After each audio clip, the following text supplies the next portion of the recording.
আসসালামু আলাইকুম। 2023-24 শিক্ষাবর্ষে প্রথম বর্ষ স্নাতক পাস ভর্তি কার্যক্রমে প্রথম রিলিজ স্লিপের অনলাইন আবেদন অর্থাৎ ডিগ্রি প্রথম বর্ষ ভর্তি কার্যক্রমে যারা আগে আবেদন করেছেন কিন্তু মেধা তালিকায় স্থান পাননি বা স্থান পেয়ে ভর্তি হননি বা মেধা তালিকায় ভর্তি হয়ে পরবর্তীতে ভর্তি বাতিল করেছেন তারা এখানে আবেদন করতে পারবেন। আর যারা 2024 সালে ইন্টারমিডিয়েট পাস করেছেন এটা তাদের জন্য নয়, এটা হলো গত ব্যাচের। তো এখানে আবেদন শুরু হবে 2 জানুয়ারি অর্থাৎ আগামীকাল বিকাল 4টা থেকে শেষ হবে 12 জানুয়ারি 2025 তারিখ রাত 12টা পর্যন্ত। তো এই রিলিজ স্লিপে আপনাকে অবশ্যই ভেবে চিনতে যাচাই বাছাই করে আবেদন করতে হবে, যেহেতু এটা অনেকটাই শেষ সুযোগের মতো। দ্বিতীয় রিলিজ স্লিপ দিবে, কিন্তু তারপরও এই প্রথম রিলিজ স্লিপটা খুবই গুরুত্বপূর্ণ, কারণ এখানে বেশিরভাগ স্টুডেন্টের চান্স হয়ে যাবে। তারপর অবশ্যই কিছু বিষয় খেয়াল রাখতে হবে, আমি ভিডিওতে বলবো, অবশ্যই সম্পূর্ণ ভিডিওটি দেখবেন।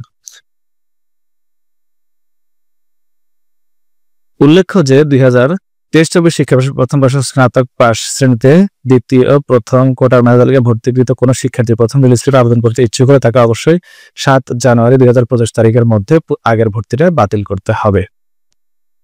তো এই যে রিলিজ স্লিপের আবেদনের জন্য সরকারি কোনো ফি লাগবে না। আপনি যদি নিজে আবেদন করেন তাহলে 1 টাকাও লাগবে না, আর আপনি যদি কম্পিউটার দোকানে বা অন্য কারোর মাধ্যমে আবেদন করেন হয়তো 100 টাকা লাগতে পারে। তো এখানে আপনাকে অবশ্যই বাধ্যতামূলকভাবে 5টি কলেজের নাম চয়েস করতে হবে। সারা বাংলাদেশে যে কোনো 5টি কলেজ আপনি দিতে পারবেন এবং গ্রুপ চয়েসও আপনি ইচ্ছে মতো দিতে পারবেন। গ্রুপ চয়েস আপনি 1টি দিতে পারবেন, 3টি দিতে পারবেন, 2টি দিতে পারবেন ইচ্ছে মতো, কিন্তু কলেজ আপনি 1টি, 2টি, 3টি এরকম দিতে পারবেন না, 5টা বাধ্যতামূলকভাবে দিতে হবে।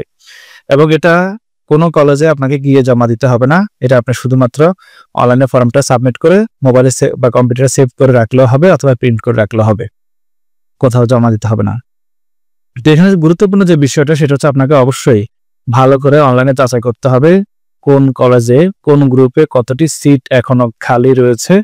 যে কলেজে সিট বেশি খালি রয়েছে চেষ্টা করবেন অবশ্যই সেটা প্রথমে দেওয়ার জন্য, কারণ আপনি যাচাই বাছাই করে ছাড়া আপনি যদি যে কোনোভাবে শুধু আবেদনটা করে ফেললেই হবে না, আপনাকে অবশ্যই দেখতে হবে কোন গ্রুপে কোন সিট খালি রয়েছে সেটা অবশ্যই দেখতে হবে। আপনি যদি আমার মাধ্যমে আবেদন করাতে চান, স্ক্রিনে দেখানো ইমো, হোয়াটসঅ্যাপ যে নম্বরটা রয়েছে এই নম্বরে মেসেজ দিয়ে আপনি নক করতে পারেন, আমি আপনার আবেদনটা করে দেব।